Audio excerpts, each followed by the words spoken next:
So welcome back from lunch. Was lunch good? It was very good. Did anyone have a chance to listen to the music that was playing during lunch? It's pretty good, wasn't it? So I want to give some thanks to our crew back here that actually put this music together for us to help us not only enjoy time together, but also have something in the background that's playing.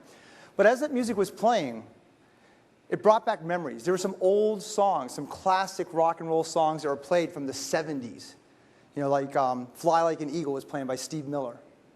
And it brought back those memories. It made me go back in time a little bit. And I kind of started realizing I missed those days. Today we've been talking about the future. We've been talking about what the next decade looks like and what are the 4 major megatrends that are going to impact the way we do IT and the way we function. But I missed those days. So just as a quick show of hands here, how many people have been in the IT industry for more than 5 years in the room today? Okay, so keep your hands up for a second. How many, or actually lower your hands. How many people have been in the IT industry for more than 10 years? Okay, some of us young pups in the room. How about more than 15 years? Wasn't it great in the old days? I remember getting my first job in IT. It was so freaking awesome. I was a god. I was the guy that knew how to fix anything that was broken on a computer. And people would have to come to my office, and they'd have to request my help. And of course, I made them do all kinds of things. It was like, okay, sit up and beg, right? They had to bow 3 times, turn around, tap themselves on the forehead and say, "We love Tim." And if it was a really serious problem, I made them sacrifice their firstborn. It was an awesome time to be alive in IT. There were very few people that knew what we did. On top of that, when we think about IT back in the day, the IT equipment was usually in one centralized location, surrounded by 4 walls with some kind of security in there. We didn't have to worry about laptops and iPads and iPhones and those kind of things. We had complete control. But that world's changed. And we believe that the world is changing even further in the next decade. And the skills that I had back in 1980 when I first got involved in IT are obsolete today. So what are going to be the skills in the next decade that we have to have? So when Chris talked today, he talked about 4 megatrends that are happening. He talked about the social megatrend, how the network is, people are connecting in a way they never connected before. So how many organizations here completely allow Facebook to be used on your network during the day? Are there people having discussions about how to block it and control it and restrict it? Yeah, so there's some of us that are thinking those kind of comments. I remember back in 1991 and 92, we got involved in the early days of the internet. And we helped a lot of companies and ISPs set up their original internet service. And I remember going around talking to clients and saying, "Oh, this really cool thing, the internet's coming out. It's going to be the next big thing." And I talk about how everyone's connected. And most of my clients at the time were saying, "Yeah, we'll never connect to the internet. Our information is too secure. We will never do that." Can you imagine today if they weren't connected, what would happen to their business? So we're facing things like social that will change the way we do business. Chris talked about virtualizing, and that there's a virtualization wave that's happening. And we've been playing around with virtualization technology for the last decade, well, half a decade, say, and it's getting better and better and better. We hear conversations every day about cloud computing. You turn on the TV set, and Microsoft is saying, "Go to the cloud." No one knows what the cloud is, but we're all going there. So you're going to see things changing out there. How do we deal with a vendor that we can no longer call into our office and put our hands around their throat to choke them when it doesn't work? How do we handle that? That requires a different skill than what we have today. We talked about video. Has anyone here deployed video in your organizations? So we're using it, and it's still in the early days of use. It still requires us to go to IT, sacrifice a child, have them come set it up so we can make the connection. And last but not least, we talked about mobility. And Chris talked about the impact of mobility, that if we don't have our phone, we feel naked. We feel like we're unprepared. But more importantly, we can do work anywhere and any time. And we're just on the very early stages of this. We walk around, we think about cell phones and iPads and those kind of tools. But we're just on the very beginning of what this will really enable us to do. So how do we, as IT professionals, handle this sea of change that's occurring? We're going to have to transform ourselves, just like you've done over the last 20 years, 10 years, 5 years, however long you've been in the IT industry. So I spend a lot of time outside of Atrion with nonprofit organizations studying what the workforce of the future will look like. So with my work with the Tech Collective, we've interviewed over several hundred clients and customers that use IT and have IT staff and says, what skills do you have now? What do you want to see in the future? And where's the gap? So today I'm going to share with you some of that research that we've been doing for the last 5 or 6 years. I did a random poll survey through our client base in the last 3 to 6 months just to kind of validate that things are still where they were a few years ago. So I'm going to share this information with you. The first thing that I want to bring to bear on this is that Atrion is a little bit different than most companies in this room. We have a lot of IT practitioners. We have a lot of people that are involved in IT work. It's part of our job to do IT. But we're also in the IT business. So our requirement's a little bit different than an organization that has IT staff that may be in the healthcare business. So our perspective on talent really needs to evolve, especially when we aspire to be an organization that has peak performance on a day-to-day basis. We want to have our team at that highest level of the pyramid, and we want to constantly strive to get there.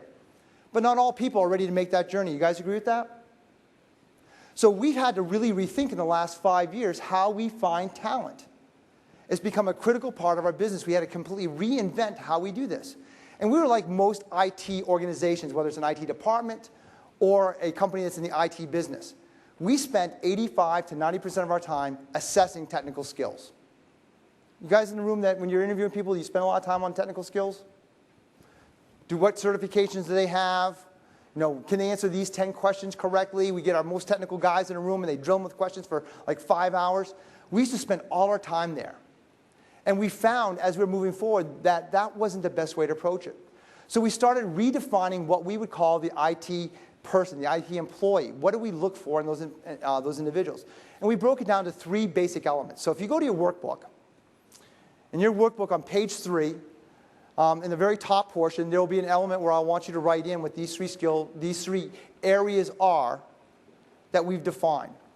And if we start focusing on our employees in this fashion, it will help us rethink what skills we need to accomplish when we go into the next decade.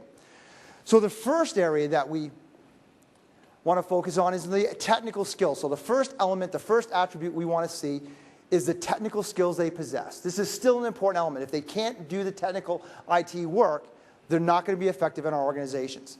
Now, what I want to make a note here, the emphasis is changing. What we see in the industry is that in the past, people became very specific. They became specialists.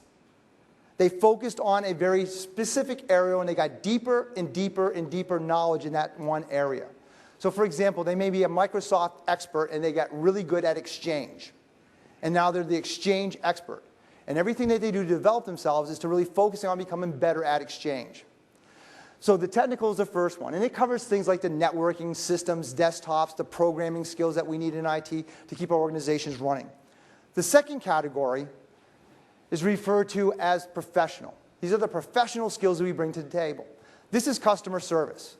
So it's no longer acceptable in the workplace to have people come in and sacrifice their firstborn to get IT assistance. So what we're seeing is that the skills have to change and develop and grow as we move forward. So I want you to think about this in a second. We talked about cloud computing. My application is no longer on my server. It's no longer in my building. It's someplace in the cloud. My data is not in my building. It's someplace in the cloud, and who knows where it's at? It could be in India for all we know. It's someplace out there, and it's not working. How do I communicate with those vendors to make sure I'm able to solve the problems that we're faced on a day-to-day basis? Do you think that skill set is different than when I can walk in and reset the server? Where do I reset the server in the cloud? Doesn't happen anymore. So the skill set that we need has to change to be able to communicate at a different level. The third area is probably the most important area. And this is what we refer to as character. So if any of you have read the book Good to Great, one of the fundamental tenets of Good to Great is that you need to get the right people on the bus and get them in the right seats. And so part of the selection process is they have to be competent in their technical skills. They've got to have good professional skills. But down in the fundamental level, they have to have the right people skills, the character skills. And this becomes important as we move forward in time. Character skills comes into values, purpose, motivation. Has anyone in the room ever interviewed a candidate and fell in love with a candidate? They said all the right things. They answered every question correctly. They passed every test that we gave them. And we brought them in, and in the first 90 days, they were a complete bust. Has anyone ever done that? How frustrating is that? A lot of times what I believe happens in this case is we spend too much time on the top two areas and not enough time on the character side. So what we talk about at Atreon is shifting our focus so we're spending 85% of our time on the character side of an employee, understanding the values, the purpose, their motivations, completely readdressing the way we interview our candidates. Then we start testing them for their professional skills. How well do they communicate? In some cases, we give you a writing sample. You have to do a writing sample. Sometimes we have you do a PowerPoint presentation to show your speaking abilities. One of the things that we do a lot to capture both the character and the professional side is that we'll have people come in and do a presentation on their core values. After a 30-minute presentation on their core values, do you think you got a really good understanding if this person is the right character for your organization? So it's about shifting this. So now as we look at this, this is what we want to look for in employees. What skills do we actually need to have from them? So when we think about the average employee in IT, what do you think the average time in service in IT is? Think it's 5 years or less? How about 10 years or less? How about more than 10 years? Okay, so there's some people in the room that you feel it's that way. So let's look at what the averages actually look like. So the average IT professional is the average age of about 46 years of age. They've had about 15 to 16 years of time in service in the IT profession, doing their vocation. Almost 70% of them have a college degree. What's interesting with this fact, most of them don't have a college degree in IT. And I think we look around the room, I know a lot of people in the room here that your path wasn't through IT and MIS and IS in college, but they have a college degree. And they have some form of higher level certifications, Microsoft, Cisco, some other certification that's an industry recognized certification. Last but not least, the average person today is making $79,000. Now, this number has been dropping for the last 4 to 5 years. Especially during the recession, we've seen it drop. It's kind of back up today. It was probably as low as about $77,000 a couple years ago. So it's around that $70,000, but it's flatlining or declining a bit. So it's still a good salary if you compare it to the average salary of $42,000. It's still a very healthy salary. So let's take a look at what certifications mean. I thought this was a very shocking thing to look at. What do you think the certifications that an average IT professional has, what kind of income do you think? Which ones would be the highest? If you'd asked me a decade ago, I would have said things like an Oracle DBA, Cisco CCIE, Microsoft Systems Engineer. Those kind of skills would be the highest paid certifications within our industry on average. But when you start to look at the data today, it doesn't reflect that. What we start to see is that the highest level positions are all soft skill oriented. It's business analysis or business acumen type of skills, over $100,000 a year on average salary. Project managers, now this is with a certification and the experience relative to that, is over $100,000 a year. People that understand IT service management at a high level are right around $100,000 a year. Once we start getting down, it starts to get into more technical kind of skills, but they're still at a higher level. They're not the nuts and bolts. It's not how do I configure a router, a switch, how do I set up my Microsoft Exchange server. So it's about, and this next one's a security certification, next one is a Cisco networking professional, and last but not least is architecture, designing a network. So this is where the salaries are going, so we see a shift. The next thing that we see is we look at actual positions. What are the most lucrative positions that you can have within IT? And once again, I go back to 10 years ago, it would have been people with high levels of certifications in specific areas. What we're seeing today has been a drastic shift. We're starting to see senior leaders. So leadership is an important quality IT professionals need to be growing into over the course of the next decade, with over $120,000 on annual salary and income. Directors and managers are next. Architecture is moving to the top. This wasn't even a category 10 years ago. So architecture, how I design things, how I put the building blocks together. Think of this architecture for your network just like you think of an architect for your building. You need someone that's going to pull all the pieces together with one unified element. Consultants, these would be IT consultants. This is where the technical skill starts to come in. And last but not least, This is not necessarily, this is average, it's not based on certification, so it's roughly around $90,000. So these are the highest paid positions in IT. Almost none of these have detailed, in-depth certification, technical certifications. There's a change that's happening. And what we're finding is that people that have the technical skills aren't getting employed any faster than people that don't have the technical skills. It's the people that have the right character and the right professional skills that are on the fast track to success in this new decade that we're going to face. So now what I want you to do, so on your table you have a pail, a child's sand bucket. You have probably been wondering all day what this bucket's been for. And I know I've seen some of you guys want to look into the bucket, but you've restrained yourself. So go ahead, get the bucket. And inside the bucket, there is a deck of cards that looks something like this. Okay, so get that out.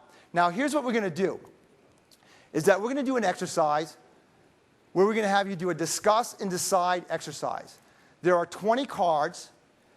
These 20 cards are a combination of probably 6 different surveys, and we've taken the top 20 professional skills that are going to be important in the future, and we have a deck that includes them. So what I want you to do as a team, at your table, everyone needs to participate, you need to take the cards, look at them, and as a team, come up with what you think are the top 4 skills for someone that is in IT they need to possess for the next decade to be successful. Hit the top of the learning curve. So I'll give you about 3 minutes to do this. Some of the tables that only have a couple people, could you actually turn around and join another table?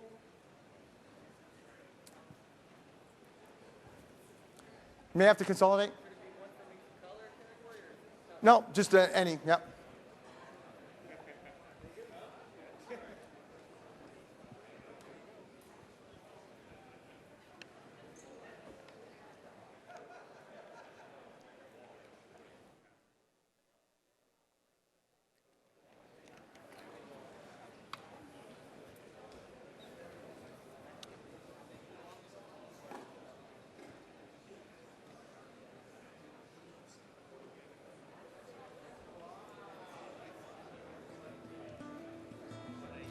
So you want to identify the top 4 as a team.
You have about another minute.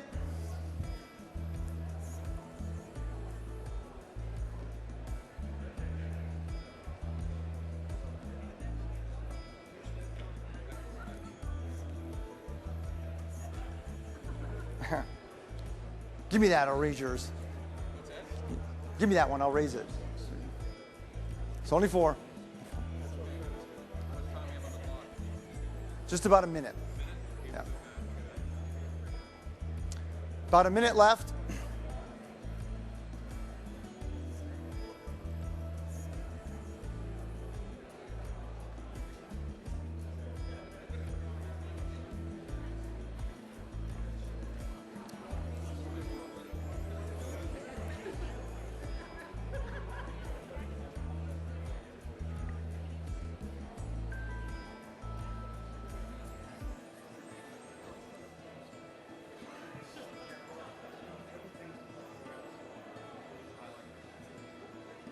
About 30 seconds left.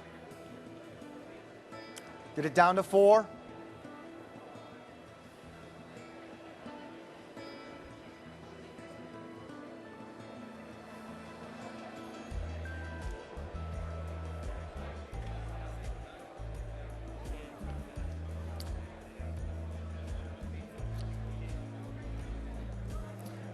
Okay. So let's have your attention here. So I'm going to pick on this table right here. What are the 4 correct answers that you guys came up with? I saw this team working really hard at it. I know they have the absolute right answer. So Jason, what are the 4 that you came up with? Teamwork. Leadership. Problem solving. Learning to learn. By the way, all 4 of those are in the top 10 across the board. Now here's an interesting thing about this exercise and this study that we're looking at. This has been done not only in IT, but it's been done in the bio industry, healthcare industry, alternative energy industries, marine industries. No matter what industry we're doing, these skills are always in the top 10. So it's not just the IT. The whole world that we're moving to is shifting to a different place. I think Chip mentioned like 2/3 of the world actually does service-related work. So these skills are essential to that kind of environment. How about over here, DJ, on your table? What do you guys have? Okay, business analysis and literacy. Teamwork. Leadership. And presentation skills. So let me share with you what kind of the top 4 or 5 are that have come up in the last probably 6 years in surveys repeatedly in the top spot. And this was once again validated with our Atreon employees as early as about a month ago. Not employees, customers. So the first skill, number 1, is critical thinking. They want people that work in IT that have the ability to understand the big picture, to think strategically. So they want people to be able to take a step back and understand why they're doing something before they actually start to do it. The second skill, which I thought was pretty amazing, is accountability. Now what's interesting, when I've done the gap analysis surveys with other industries, the number 1 thing I see, the people that we're talking to always say that they're accountable. It's the other people that aren't accountable. IT is always accountable. It's the rest of the business that's not accountable. But accountability is a big issue, especially as the world changes and we're taking on new technologies where I can't walk up to someone's desk and fix something anymore. It's easy to kind of forget, if I don't see them, out of sight, out of mind. Third is communications. And in most organizations, when we've done these surveys, things like presentation skills, written skills, they all get lumped into one category. So communications, be able to communicate at a higher level. And customer service usually falls into this category as well. So knowing how to deal with the difficult clients and to have those difficult conversations. The 4th skill that's essential is the ability to learn. I spend a lot of time, in the free time that I have, working with people that are unemployed. I actually go to the unemployment offices in the state of Rhode Island, and I do workshops. I coach people on how to actually polish up their resume, how to present themselves in a better way. It's amazing, the people that I meet in this process that have been employed in IT for 20 years, and they don't have a single relevant skill in today's market space. They have to basically re-enter the industry because they chose not to learn. Folks, if you don't get it, if you don't take anything away from this meeting, and take this one thing away for IT. If you're in the IT industry, it is a constant evolution of learning. If we're not committed to learning and growing our skills in every facet, we will not be successful in the years to come. It just will not happen. Harvard Business Review in last month's issue had an article talking about what every CEO needs to know about cloud computing. What do you think the advice from the author was? Now, this person is a kind of sensational writer, so it can be a little sensationalized, but what do you think his feedback was to CEOs thinking about cloud? Don't have IT do it. Get someone else to do it. So that's a shocking reality. So we have to become better at being strategic, being more accountable for what we're doing, being able to communicate at a higher level, being able to learn and to adapt and be more flexible. Or else we'll just ride the wave out. And 20 years from now, I'll be talking presentation, and some of you guys will be in my room in the unemployment office trying to find a job and reskill yourself. Not this room. The wave is upon us. You know, one of the things that Chris's presentation did I thought was remarkable. He had the visual of the tidal wave. And one of the things that I don't know if he stressed enough in his presentation, and I'm not sure if he took the message home. These changes are coming. It's like the internet. No matter how you try to fight it, it happened. These changes are coming, and there's nothing you can do to stop them. The ones that survive are the ones that are able to understand what the future holds for them and to be able to move themselves in that trajectory. So as we wrap up here, I'd like you to do a couple of things in your workbook. I'd like you to take a moment and write down what your team's 4 responses were. Then what I want you to do for yourself personally, I want you to think about your position today, whatever position you're in. What are the 4 skills that you need to sharpen and hone to be relevant in the next decade? So take a moment and write that down. And as you're writing that down, I'll just go on. If you look on page 4, this is an action register. There are 3 things that you can do out of this meeting. The first thing is you can start to do something new, pick up a new habit. You can identify a skill that you want to become better at. You can start to hone that skill. There are some things you may be doing today that are phenomenal. You're on the right course, so you want to continue doing those things. It's in line with what we've been talking about all day. The third thing is you may have habits that you want to stop. And we're going to talk more about letting go of that buggy whip. The thing that stops people from moving forward is they get comfortable, and they don't want to let go of what defines them today. So you may want to stop something to move forward. So just take a second to write this down, write something that you want to take away as an action item, and I'll give you a starting point. Oh, the last one up here, on the 5th one, and this has come up almost universally, has been business acumen. So on April 25th, about a month and a half from now, we will be hosting a workshop. The workshop is a half-day workshop. It will be in the Boston area. The location hasn't been established yet. But it's going to talk about how to lead IT strategically. So we're going to talk about critical thought and how do you actually develop that within yourself and within your team. So in the back room, there are 3 booths for workshops that you can sign up for. So on the break, if you're interested in signing up, you can pre-register for that. We will be sending out save the dates and information in the next probably a week or so regarding these workshops. So friends, it's been a pleasure to stand in front of you guys today, share a little bit of knowledge. I'm going to turn it over to Andy. Andy?